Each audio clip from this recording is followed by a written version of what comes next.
నిరుద్యోగులందరూ కలిసి Jubilee hills భవిష్యత్తు ఎలా ఉండబోతుంది అని చిలక జ్యోతిష్యం చెప్పించడం జరిగింది. అసలు ఎందుకోసం ఇవన్నీ చేస్తున్నారు అనేది ఈ మేడంతో మాట్లాడి తెలుసుకునే ప్రయత్నం చేద్దాం.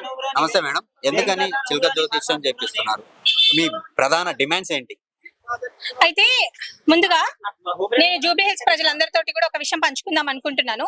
ఈ రోజు ఏదైతే తెలంగాణలో కాంగ్రెస్ ప్రభుత్వం వచ్చిందో ఆ కాంగ్రెస్ ప్రభుత్వం రావడానికి నిరుద్యోగుల వంతు చాలా చాలా ఉందండి. మా నిరుద్యోగులు బస్సు యాత్రలు చేసి ఇంటింటికి వెళ్ళి ప్రచారం చేస్తే గానీ కాంగ్రెస్ పార్టీ ఈ రోజు గద్దెనెక్కలేదు.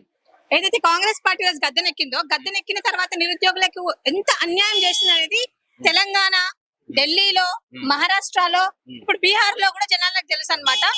అయితే ఏదైతే కాంగ్రెస్ పార్టీ ప్రతి సంవత్సరం 2 లక్షల ఉద్యోగాలు ఇస్తా అని చెప్పింది.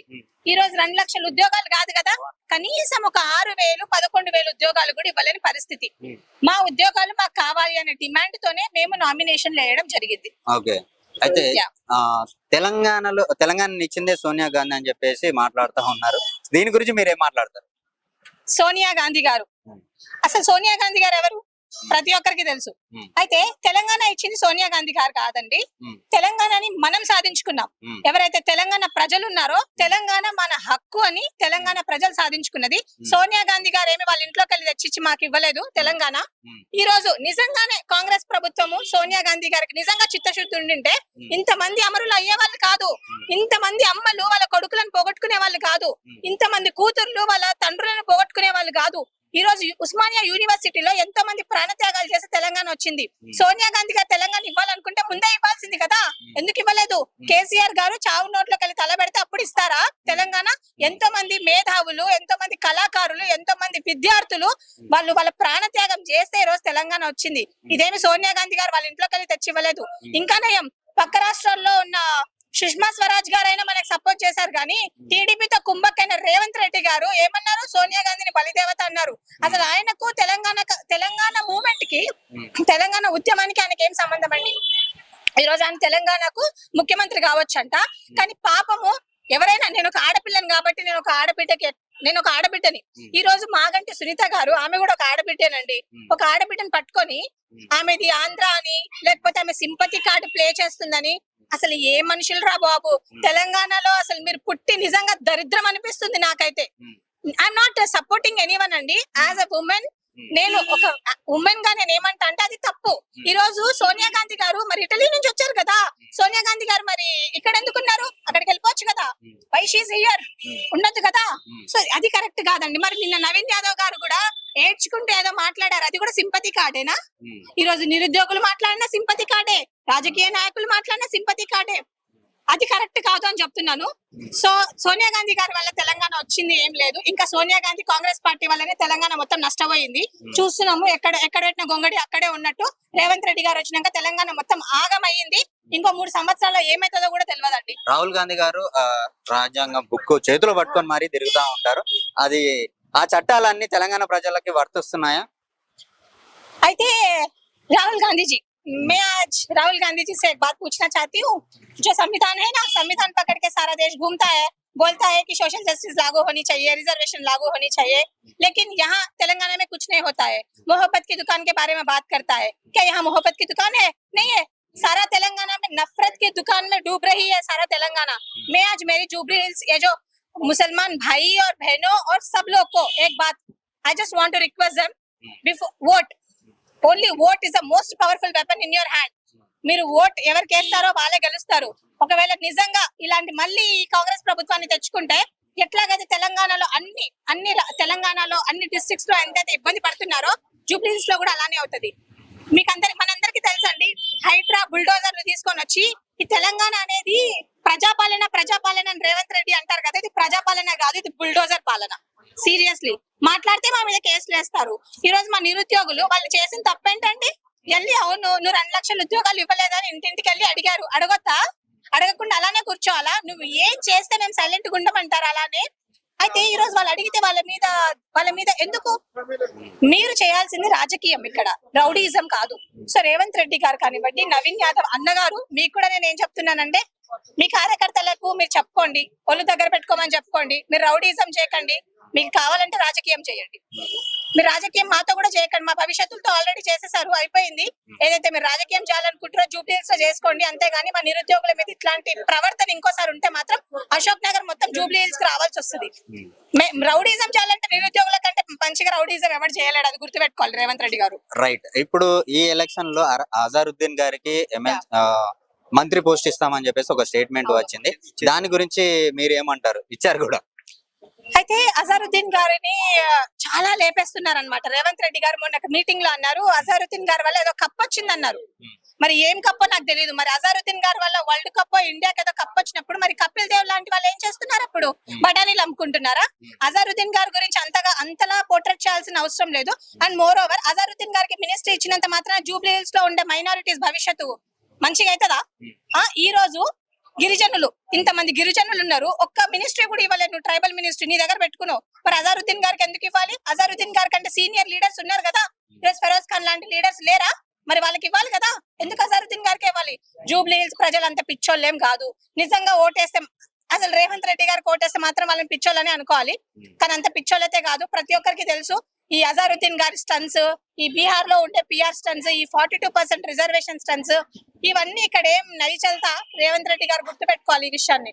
జూబ్లీహిల్స్ నియోజకవర్గంలో కాంగ్రెస్ హటావో నిరుద్యోగి బచావో అని చెప్పేసి నిరుద్యోగులు అలాగే వయులు ఉన్నటువంటి కొంతమంది యువకులు ఎర్రగడ్డ దగ్గరకు వచ్చి చిలక జ్యోతిష్యం చెప్పించుకొని మరి కాంగ్రెస్ భవిష్యత్తులో ఎలా ఉండబోతుంది, ప్రజలకు ఎలాంటి హామీలు ప్రజలకు ఇచ్చిన హామీలన్నీ ముందుకెళ్తాయా, లేకపోతే వీళ్ళ భవిష్యత్తు ఎలా ఉంటుంది, అలాగే కాంగ్రెస్ గవర్నమెంట్ భవిష్యత్తు ఎలా ఉంటుంది అనే విషయాలు చిలక జ్యోతిష్యంలో చెప్పించడం జరిగింది. అసలు ఇవన్నీ ఎందుకు చేస్తున్నారు అనే విషయాలు అన్నతో మాట్లాడి తెలుసుకునే ప్రయత్నం చేద్దాం.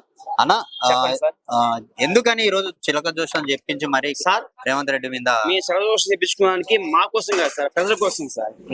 అన్న కాశీనాథ్ అన్న గెలిస్తే 10 లక్షల మందికి ఉద్యోగాలు రావచ్చు, రాకపోవచ్చు, కానీ వచ్చేట ప్రయత్నిస్తాడు. అన్న ప్రయత్నిస్తున్నాడు గవర్నమెంట్ ద్వారా, ఇది మన గవర్నమెంట్ ద్వారా. ఇప్పుడు మనం కాంగ్రెస్ కానీ ఏ పార్టీ మనకు ఒక అవసరం లే. ఈ కాంగ్రెస్ పార్టీ గెలిస్తే ఏం చేసిందన్నా?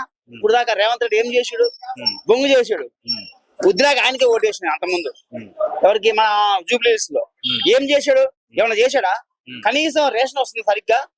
కనీసం ఏమన్నా అన్నం పెడుతున్నాడా? అన్నదానాలు జరుగుతున్నాయి సరిగ్గా? మాటకు వస్తే ఏమో ఫ్రీ బస్ ఇస్తాడు. ఫ్రీ బస్ వాడికి లేడీస్ కి ఇస్తున్నాడు. ఆ లేడీస్ గురించి తప్ప మాట్లాడలేదు నేను. ఆ ఫ్రీ బస్ ఇస్తే ఎంత లాస్ తెలుసా గవర్నమెంట్ కి? ఆ డబ్బులు ఎవరికి? మనయే ప్రజలే. అదే ఎందుకు ఎవరికి నష్టం? ప్రజలకు నష్టం. రేవంత్ రెడ్డికి బుర్ర ఉందా? బుర్ర పని చేయట్లా, బుర్ర తక్కేదా? ఎవరైనా సీఎం చేసింది ఈయన కదా. నేను కూడా ఓటేసిన బుద్ధిలాగా. అయితే రేవంత్ రెడ్డి అన్న నేను తప్ప మాట్లా, కానీ నువ్వు చేసే తప్పన్నా.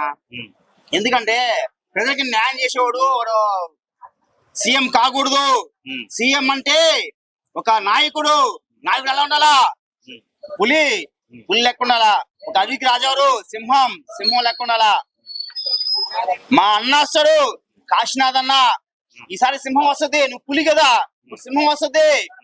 పులి చూసి సింహాన్ని భయపడదు, సింహం చూసి పులి భయపడుతుంది. వచ్చింది సింహం కాశీనాథ్ అన్న.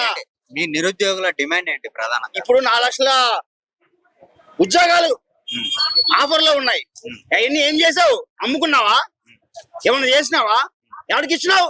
నీ బాబుకి ఇచ్చినావా? నీ అప్పకి ఇచ్చినావా? రేవంత్ రెడ్డి గారి గురించి చెప్తున్నా. మధ్యలో ఎవరన్నా సరే, కానీ తప్పండి. నిరుద్యోగులు న్యాయం చేయండి. ఒక నిరుద్యోగు ఒక America, Paris, London, England, Australia ఎందుకు బాగుపడుతుంది? వాళ్ళు నిరుద్యోగులు న్యాయం చేస్తారు. వాళ్ళు ఏం తప్పు చేయరు, డబ్బులు తీసుకోరు, గవర్నమెంట్ ప్రకారం చేస్తారు వాళ్ళు. అలాగా గవర్నమెంట్ ఫాలో అవ్వాలా. మనం ఎందుకు వచ్చే 1 లక్ష రూపాయలకి, 10 లక్షలకి, 20 లక్షలకి ఇప్పుడు ఒక డాక్టర్ కావాలంటే ₹1 కోటి లంచం అవసరమా? ఏం చేస్తాడు? వాడికి డాక్టర్ రాదు, ఏం రాదు. వాడు ఏం చేస్తాడు? వాడు ఖర్చు అయిపోయి ఇంకో ఖర్చు చేస్తాడు. అలాగే చెప్తున్నా, ఒక లాయరు ఏం చేస్తాడు? అది ఇంకోటి అయిపోయి ఇంకోటి చేస్తాడు, మంచోడిని చేస్తాడు లోపల. అవసరమా? ఒక పోలీసు ఏం చేస్తాడు? ఇంకొకటి వేస్తాడు. అవసరమా? జీవితంలో డాక్టరు, లాయరు, పోలీసు, యాక్టర్ చాలా ముఖ్యం. గుర్తుపెట్టుకోండి. ప్రస్తుత గవర్నమెంట్ కి ఏం చెప్పదలుచుకుంటున్నారు? గవర్నమెంట్ చెప్తున్నా అండి, రేవంత్ రెడ్డి గారు మీరు మనసుతో మార్చుకోండి.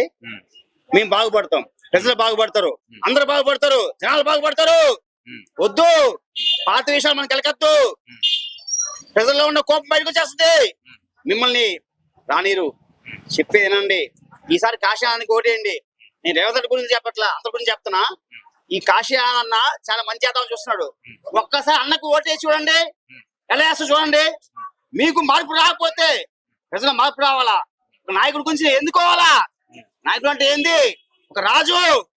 చెప్పండి అన్న, నిరుద్యోగుల మీద కేసులు అవుతా ఉన్నాయి, నిరుద్యోగులను నట్టింట ముంచారని చెప్పేసి అంటా ఉన్నారు. మీరంతా కలిసి చిలక జ్యోతిష్యం కూడా చెప్పించారు. ఎందుకని ఇవన్నీ చేస్తా ఉన్నారు? కాంగ్రెస్ గవర్నమెంట్ మీద ఎందుకు అంత కోపం మీ అందరికి?